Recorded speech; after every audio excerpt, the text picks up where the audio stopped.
पुरानी, मेरी मेरी प्रीत पुरानी, मेरी मेरी प्रीत पुरानी, मेरी मेरी प्रीत पुरानी, तुमने लाला न पहचानी, तुमने लाला न पहचानी, तुमने कहा न पहचानी, तुमने कहा न पहचानी। अमीरो बिगड़ो, अमीरो बिगड़ो, अमीरो बिगड़ो, बात जगाए गई हो, हमारे हेलो बिगड़ी बात बनाई गई हो, ओ मनमोहन प्यारे, ओ मनमोहन प्यारे, ओ दुलारे दुलारे, मनमोहन प्यारे, ओ दुलारे दुलारे, ओ मेरी उलझी, ओ मेरी उलझी, ओ मेरी उलझी तक भूल जाए ओ मनमोहन प्यारे, मेरी उलझी तक भूल जाए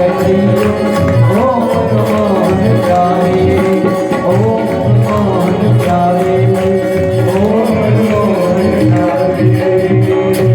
बोलिए श्री कृष्ण कन्हैया लाल की जय। तो इस प्रकार से दान लीला के बड़े ही सुंदर सुंदर प्रसंग और बड़े ही अद्भुत अद्भुत मीठे मीठे और रसीले रसीले प्रसंग हैं ठाकुर जी। राजा बलि का उद्धार और अंत में राजा सत्यव्रत के समय में मत्स्यावतार की कथा। महाराजा सत्यव्रत के समय में स्वयं श्री मत्स्य नारायण भगवान प्रकट हुए और श्री मत्स्य नारायण भगवान ने प्रलय के समय में सप्तऋषि और चारों वेदों सबकी रक्षा करी। भगवान ने सबको बचाया और उसके बाद ईशः अनुगामिनी कथा। भगवान और भगवान के भक्त दोनों के सुंदर सुंदर मंगलमय चरित्र। 9वें स्कंद में कथा की शुरुआत राजा सरियाती यदु की वंशावली, महाराजा रघु की वंशावली, महाराजा ययाति का चरित्र, राजा सुद्युम्न का चरित्र, चंद्रवंश का वर्णन, उसके बाद यदुवंश का वर्णन, राजा सरियाती की पुत्री सुकन्या का चरित्र, महर्षि शैवन की कथा, सनत कुमारों का चरित्र, उसके बाद परम धर्मात्मा महाराजा अम्बरीश का चरित्र, महाराजा सगर का प्रसंग, महाराजा दिलीप का प्रसंग। दिलीप के प्रसंग में गौ माता की रक्षा, गौ माता का वर्णन, गौ माता में अष्ट सिद्धि नवनिधियों का वर्णन, गाय प्रभु को अत्यंत प्रिय क्यों है इसका भी वर्णन। और महाराजा दिलीप के बाद महाराजा भगीरथ का चरित्र। महाराजा भगीरथ के द्वारा तपस्या से गंगा जी का अवतरण। राजा सगर के 60,000 पुत्रों का उद्धार, अश्वमेध यज्ञ की पूर्णाहुति, महाराजा हरिश्चंद्र का चरित्र, उर्वशी और पुरुरवा का चरित्र। उसी वंश में आगे जाकर के महाराजा यदु और महाराजा रघु का चरित्र। महाराजा रघु के वंश में महाराजा अज, खटवांग और महाराजा चक्रवर्ती सम्राट दशरथ जी का जन्म। श्रीमद् भागवत जी के 9वें स्कंद में 2 अध्यायों में श्री रामचरितमानस की कथा, जन्म से लेकर के राज्याभिषेक तक का चरित्र। 2 ही अध्याय में सुखदेव जी ने बड़े ही सुंदर तरीके से गागर में सागर को समाते हुए वर्णन किया। और वर्णन करने के बाद महाराजा रंतिदेव का चरित्र, और महाराजा रंतिदेव के चरित्र के बाद 10वें स्कंद में मंगल प्रवेश, राजा के प्रश्न, सुखदेव जी के द्वारा राजा के प्रश्नों का समाधान, गाय पृथ्वी के रूप में ब्रह्मा जी के पास जाती है, ब्रह्मा जी भगवान के पास जाते हैं, देवी देवताओं के जन्म का चरित्र, किस प्रकार से देवी देवताओं का जन्म ब्रज में हुआ है, ब्रज मंडल ब्रज भूमि का चरित्र, शिवनाथ जी, श्री गिरिराज जी आदि का संक्षिप्त वर्णन करते हुए कंस और कंस के पूर्वजों का वर्णन,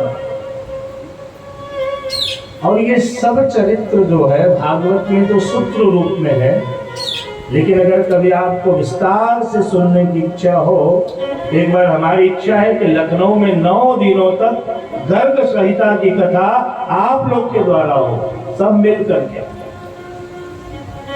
पीछे हट गए अभी के अभी सब, तो ताली बजा करके इस्तेमाल तो करो। धन्यवाद। चलो आपने ताली बजाई इसके लिए धन्यवाद, दोबारा बजाओगे तो फिर से धन्यवाद, कोटि कोटि धन्यवाद। इसलिए गर्ग संहिता मैं बोल रहा हूँ। अभी एक चेन्नई में कथा थी गर्ग संहिता, अधिक मास में, YouTube पे लाइव भी हुआ था, पर उसमें आवाज थोड़ी क्लियर नहीं है। श्रीमद् भागवत ने कृष्ण को 10वें स्कंद से जाकर के केंद्रित किया, फोकस किया है। हालांकि सभी स्कंदों में कृष्ण है, दर्शन सभी स्कंदों में है, लेकिन गर्ग संहिता ने प्रारंभ से ही कृष्ण और राधा और दोनों के इर्द गिर्द ही 12,000 श्लोकों में विशद वर्णन हुआ है कृष्ण चरित्र का। कई लोग मुझसे पूछते हैं कि श्रीमद् भागवत और गर्ग संहिता दोनों को अगर मिक्स किया जाए, दोनों को मिल करके सोचा जाए कि दोनों में श्रेष्ठ कौन है, तो मेरी दृष्टि में अगर कहूं तो रामायण या भागवत ये सब पुरुष प्रधान ग्रंथ है। रामायण में भी राम जन्म से रामायण में प्रवेश, कृष्ण जन्म से कृष्ण कथा में प्रवेश, लेकिन गर्ग संहिता स्त्री प्रधान ग्रंथ है और वहां श्री राधा जी के जन्म से कृष्ण चरित्र में मंगल प्रवेश है। राधा जी के जन्म की कथा है, पूरे ब्रज के परिकरों का वर्णन है। अभी जैसे मैं इस कथा में तो आपको सुना दूंगा कि ब्रज में इतनी गोपियां थी, पर कौन सी गोपियां कहां से आई, पूर्व जन्म में क्या थी, ये सब गर्ग संहिता में है। कंस के भाइयों का क्या नाम था, कंस के पूर्व जन्म की कथा कौन सी है, कंस के पिता कौन थे, महाराज जरासंध कौन थे, श्रीमद ब्रज भूमि का प्रादुर्भाव कैसे हुआ, जमुना जी कैसे आई, बिरजा नदी कैसे हुई, ये 7 समुद्र कैसे हुए, सब वर्णन जो है गर्ग संहिता में। इसलिए जो कृष्ण प्रेमी जीव है उस जीव को एक बार जरूर गर्ग संहिता श्रवण करना चाहिए, ताकि कृष्ण को समग्रता से समझने में बल मिल जाए। इसलिए गर्ग संहिता का बहुत है। अब महाराज जो है राजा सरियाती की पुत्री नवयुवती नवयौवना सुकन्या पिता के साथ वन विहार कर रही थी। उसी समय चैवन ऋषि वृक्ष का रूप धारण करके तप कर रहे थे, वृक्ष के रूप में ही तप कर रहे थे, और उस वृक्ष में से चैवन ऋषि के 2 सुंदर सुंदर नेत्र का दर्शन हो रहा था। मानो 2 चमकीले रत्न के समान दोनों नेत्र चमक रहे थे। सुकन्या खेलती खेलती गई, मस्ती करते करते एक सलाखा लिया और वृक्ष में दोनों जो चमकीले रत्न थे उसमें सलाखा। अब भैया ऋषि बड़े श्रमित हुए, एक तो वृद्धावस्था और नेत्र से रहित हो गए। महाराजा सरियाती को इस बात की जानकारी हुई कि मेरी पुत्री ने ऋषि का अपमान किया, ऋषि अब बिल्कुल नेत्र से रहित हो गए। तो दंड स्वरूप राजा सरियाती ने उसी वृद्ध ऋषि के साथ सुकन्या का विवाह किया। पितृ आज्ञा मान करके, पिता के आज्ञा को प्रमाण मान करके सुकन्या चैवन ऋषि के पास चली आई। चैवन ऋषि को भी बड़ी ग्लानि हुई, इस वृद्धावस्था में पुत्री के समान एक कन्या मेरी सेवा कर रही है। ऋषि ने तप किया, सनत कुमार प्रसन्न हुए और सनत कुमारों ने विशेष प्रकार के औषधियों के द्वारा चैवन ऋषि को युवान बनाया। चैवन ऋषि गृहस्थी में प्रवेश करते हैं। गृहस्थाश्रम की शुरुआत होती है। इसी क्रम में आगे बढ़ते बढ़ते नाभाग महाराजा सरियाती इन सब के चरित्रों का वर्णन करते करते महाराजा अम्बरीश के भगवत भक्ति का वर्णन है। दुर्वासा ऋषि परीक्षा लेने के लिए एकादशी के दूसरे दिन जानबूझकर भोजन में विलंब करने लग जाते हैं। एकादशी के दिन निराहार व्रत करके द्वादशी के दिन प्रातः काल परम योगी परम तपस्वी भगवान भी जिनसे भयभीत रहते हैं, ऐसे दुर्वासा मुनि महाराज अम्बरीश के द्वार पे पहुंचे। महाराजा अम्बरीश द्वारिकाधीश के अनन्य सेवक, भगवत भक्ति में ही अनुरक्त, सारे सत्कर्म भगवान को ध्यान में रखकर करने वाले विशेष प्रकार के महाराजा राज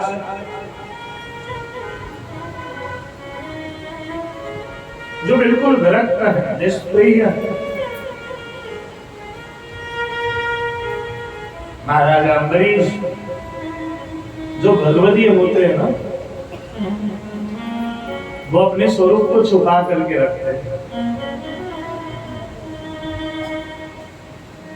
कोटा वाले नित्य लीलास गोस्वामी श्री पुरुषोत्तम लाल जी महाराज श्री के समय का एक बड़ा सुंदर प्रसंग है। महाराज श्री कोटा विराज रहे थे और कोटा से ही किसी वैष्णव को मुल्तान जाना था। तो वैष्णव गए आज्ञा लेने के लिए। तो महाराज श्री ने आज्ञा की कि वहां हमारा एक सेवक भगवान दास रहता है, कोई संतान नहीं है, दोनों पति पत्नी ही है। और महाराज श्री तो इस प्रकार से प्रशंसा करने लग गए, इतनी प्रशंसा करने लग गए और प्रशंसा करते करते नेत्र से अश्रु की धारा बहने लग गई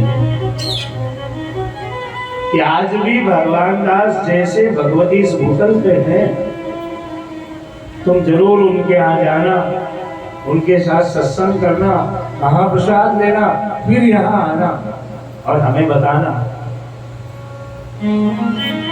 वैष्णव गए, पहुंचे मुल्तान में, द्वार पे दस्तक दिया। बोले भगवान दास जी हैं। बोले आप कौन? हम कोटा से आए हैं, महाराज श्री के सेवक। बोले भगवान दास जी तो इस समय नहीं है, वो तो यूरोप गए हैं इस समय। बोले घर में कौन है? बोले वो तो पति पत्नी गए घूमने, हम उनके नौकर नौकरानी हैं। वो वहां से चलने लगे कि घर का मालिक नहीं तो मैं कैसे आऊं घर में।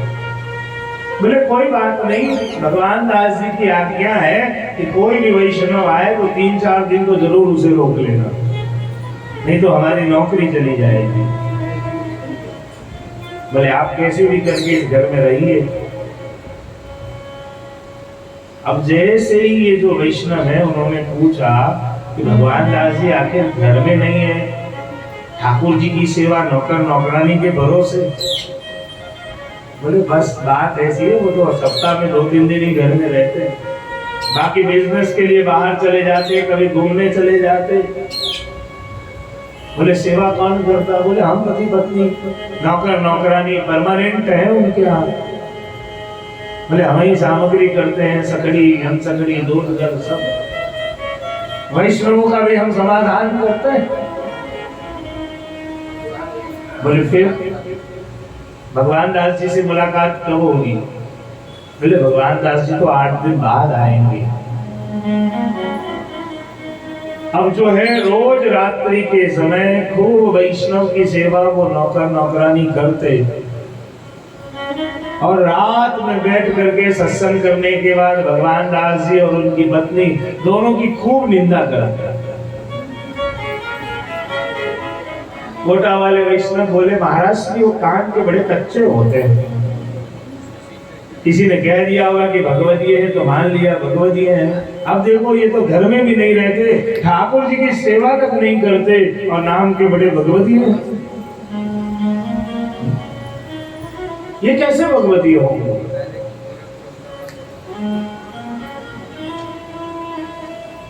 ये कैसे भगवतीय होंगे साहब?